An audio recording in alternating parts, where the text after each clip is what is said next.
Cheers and welcome my friends, I'm Horath, and this is my habitat tutorial for Stellaris Utopia. Wouldn't it be nice if you could build tall in Stellaris, if you didn't have to conquer more planets just to grow your population and make your empire stronger? Now in Stellaris Utopia you can actually do that, which makes me super happy.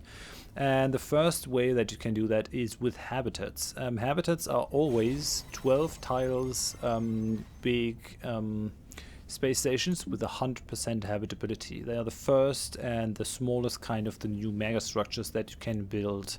They have a couple of unique factors to them. They do not have any resources of their own. As you can see on these tiles, there are no resources as compared to, let's say, a planet where there are natural resources. The only time when that it is true that these habitats do have resources is if you have a station right next to them. No, if the planet has a natural resource. So if we're currently mining this, these 3 energy credits, if I were to disband this and build a habitat on there, which I could, you can build habitats on near all planetary bodies, I think, except stars and black holes. Of course, it would be kind of weird having a habitat next to a black hole.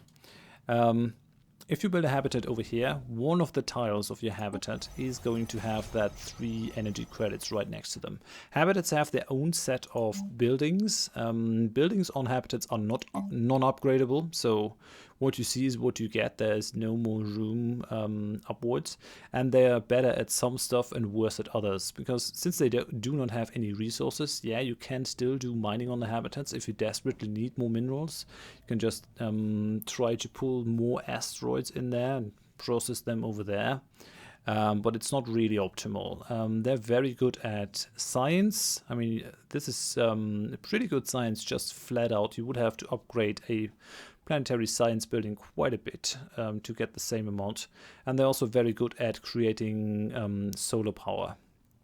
So energy credits, 10 energy credits just off the bat, putting that out there. That's really good. Now, how do you get your hands on these habitats? Well, you need 1 Ascension perk, and only 1. Ascension perks, you get them by filling out some of these traditions, 1 tradition tree. Only DLC owners get Ascension perks. Everyone gets, with the free patch, these traditions. And for example, if you pick all the prosperity traditions, you get 1 Ascension perk over here. And what you need is the Voidborn. There are Ascension perks that are more powerful, that require other Ascension perks to be picked. Like if you wanted to go for the Galactic Force Projection, for example, that increases the naval capacity by 200. Very powerful. This requires 2 other Ascension perks to be selected first. So that is for balance reasons. You didn't really want your neighbor to just pick that while you picked something a little tamer, like here, increasing unity output, and then he comes with 200 additional corvettes into the fight.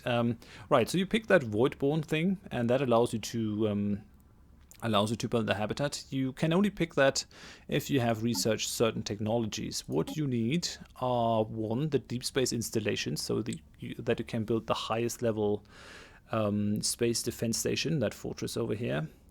And then you also need battleships over here. So you can just remember that by thinking you need to be able to build the biggest thing in space up until that point. And then the habitat is sort of the next big step. Okay, so if you got these prerequisites fulfilled, how do you get the habitat itself? Well, you select a construction ship.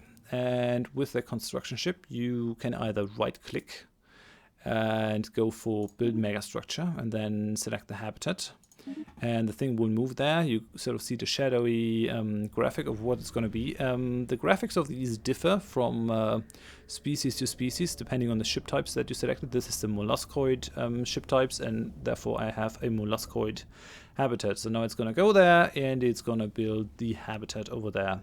The other way that you could do that, and one thing that is quite nifty, is if you click on this, build megastructure, and you select the type of megastructure. We only have 1 currently. If I go for this, it'll show me all the planets where I can build a habitat. And keep in mind, mining stations will stop you from actually being able to build something other than that. Every planet or stellar body can have only one station in there next to it. So if we had a mining station trying to mine those 2 energy credits, we would not be able to build a habitat. But since you do get those resources on one tile of your habitat, it actually does make sense to sort of remove your stations that you have next to planetary bodies and try to go for more habitats, because you don't lose any resources. So now that I did this, I would be able to build a bunch more habitats, which is kind of nice. That is like 4, that is another 48 population at 100% habitability. And yeah, that is how that works. So you right click, go for build, then you have that shadowy thing, and then once that is built, you get a habitat that you have to settle first. So currently it's just a planet basically, and you send your colonization ship, your colony ship over there, colonize that thing, and then you can start building and filling those tiles with your population and grow your empire, make it stronger. If you found this useful in any form or fashion, then please leave a like. It does help this video show up in search results and help other people that way. If you have any questions, if you have experiences with the habitats on your own, then please let me know in the comments. Do you think that building tall is as important as I think it is? Or do you prefer to go all conquering through the galaxy? And I do hope that I see you in one of my tutorial videos or in one of my Let's Play series. Thanks, and bye-bye.